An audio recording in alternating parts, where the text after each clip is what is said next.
So John, it's an absolute gift to have you with us. Huge love to your church in New York.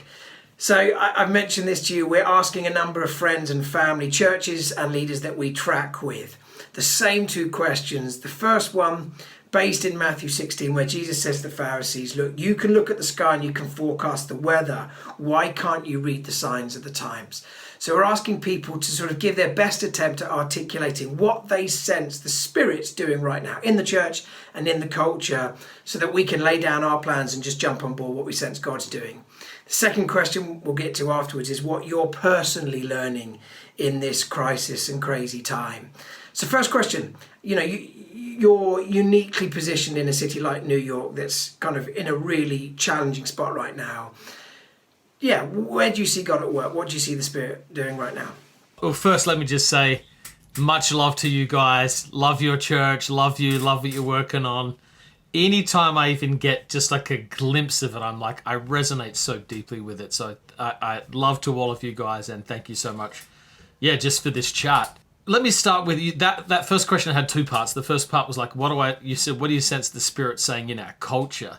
Yeah. It's been so interesting to me how little God talk there's been. There's been so little talk. It's almost like forbidden to ask the question, what is God saying in our culture? And so my great concern is actually, it's not a concern, it's a revelation of how truly secular that we have become. So occasionally a celebrity pastor will be asked on to how do we find comfort in these troubling times, but nobody's saying, acknowledged universal God of the universe, one true creator God, what are you trying to say to us in the midst of this crisis? So to me, it's been a massive revealer of how truly secular we are, where the Christian conversation really in many ways has been pushed out of the public square. So for a while, we were at war to maintain our posture in the public square, and it seems like, we sort of haven't really been invited back in. That's been a fascinating revelation to me. On a personal level, people are more desperate than ever. So you've got this sort of, this lens where nobody really talks about it culturally, but personally everybody's aching for it. So, Alpha, we've done Alpha online. We did it every night as an experiment, and it went so well we had to add 2 other courses because there's just been such hunger and openness. We've done everything in our society to shield people from death, mortality, the afterlife, and now people are getting a visceral confrontation. And because this generation, the one, basically Gen Z, the one rising now, they don't even have memories of the 2008 crash. So this is their first global crisis where they've been confronted with mortality, and those big distant questions got pretty personal, pretty close. So yeah, I would summarize it as personal hunger and sort of like cultural censoring of the God conversation. It's been fascinating. In terms of the church, in the book of Revelation, and you look through the decline of the churches, they start by losing their first love. And they end with Jesus outside the church just saying, will you just let me back in? And it's so amazing because his invitation is basically, I just want to have fellowship with you. Yeah. And I feel like we're at that last stage of decline where Jesus is like, will you let me back in? And I genuinely believe like if we don't open the door this time, this is probably the death rattle. Now, I'm not saying that Jesus will abandon his church. Of course he won't do this, but I mean at a meta level. And so I'm just opening the door like, come in.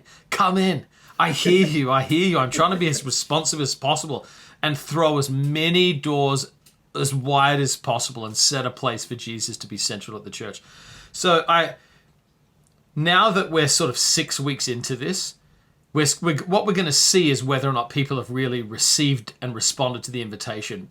When the panic prayers and the adrenaline prayers wear off, the heart change and cultural change will be revealed.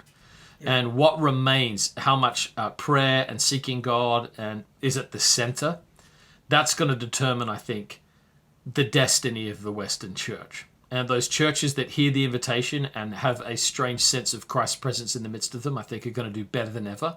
And the ones who sort of tended to secondary concerns, I think are going to struggle more than ever.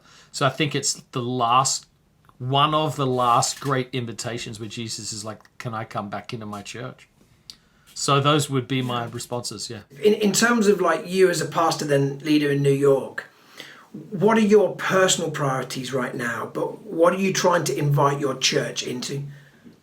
So I feel like I have felt there's probably 4 lenses I felt like I'm bouncing around. One is personally, like, I've been sick. My wife has been sick. Our family's been through, a very, very sad and challenging time physically. This has been very, very hard for us. Yeah. So I've been like trying to lead our church and care for my wife who's been, pretty ill. And so the personal things. Then there's sort of the prophetic things. What is God saying? And so I've been just trying to listen like never before. Then there's the pastoral things, which is, how do I care for our people? How do we deal with those who've lost jobs and those who are sick? Yeah.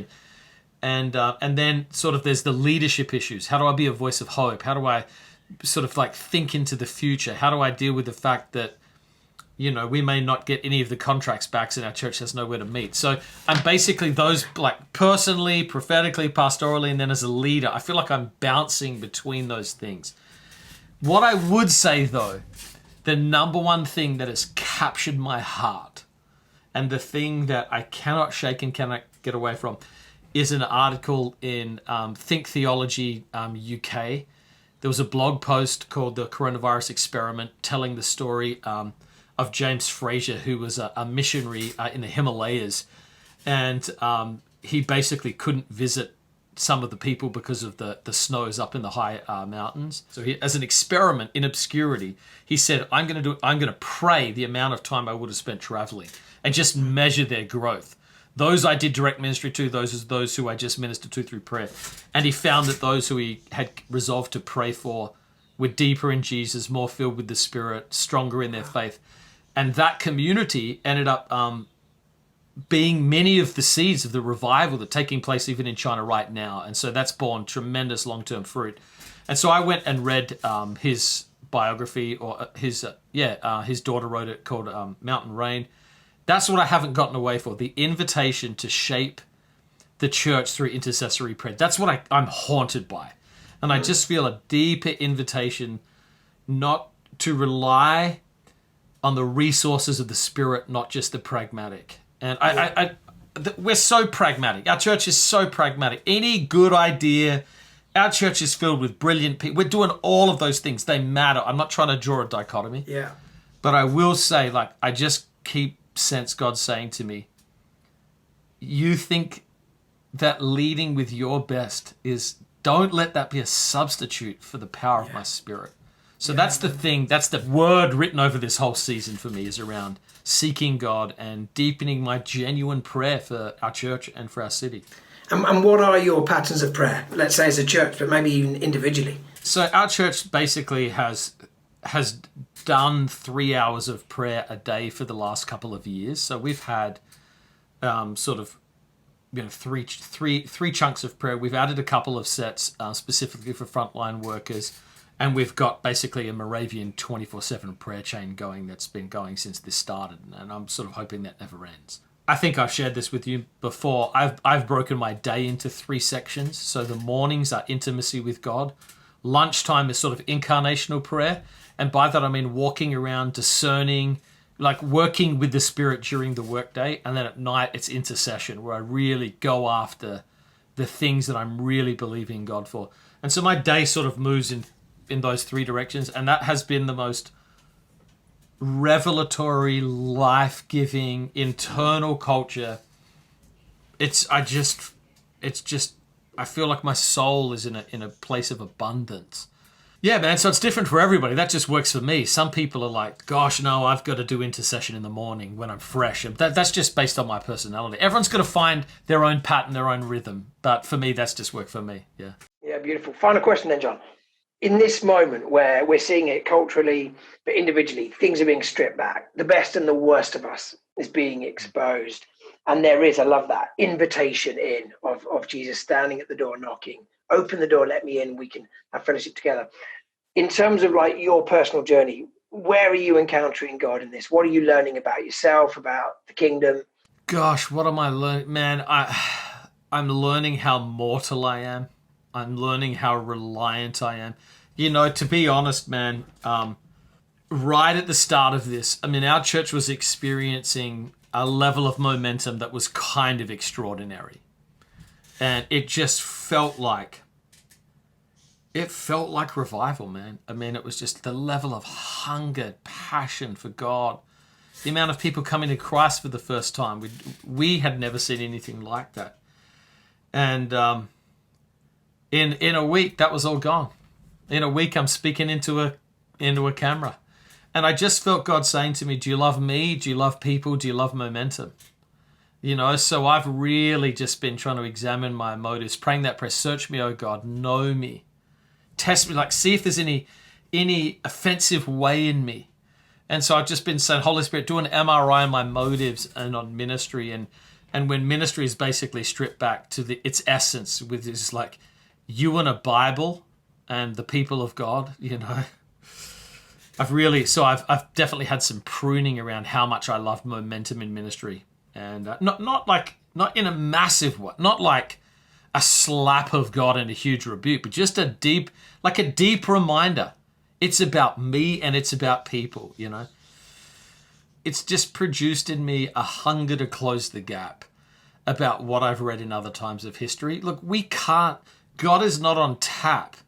We can't turn a tap and get him to do what we want. He's God.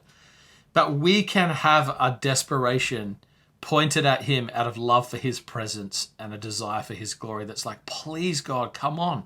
We need you. We want you. You're so welcome here. And I think I've just felt that increase, you know. So what I don't want to go back to natural momentum. You know, I want to go back to the power of the Spirit where you just say, he's here. He's here. And I think that's just intensified. So yeah, I'm more vulnerable, mortal, frail, and but more hunger for an amazing, powerful, timeless, mighty God to do what it is that he does, you know. Yes and amen. John, you've been such a gift to KXC. You continue to be. I think your passion, wholehearted approach to the kingdom and your hunger for his presence, it's a total inspiration. So thanks for what you do. Keep doing it and sending all our love to your church family in New York.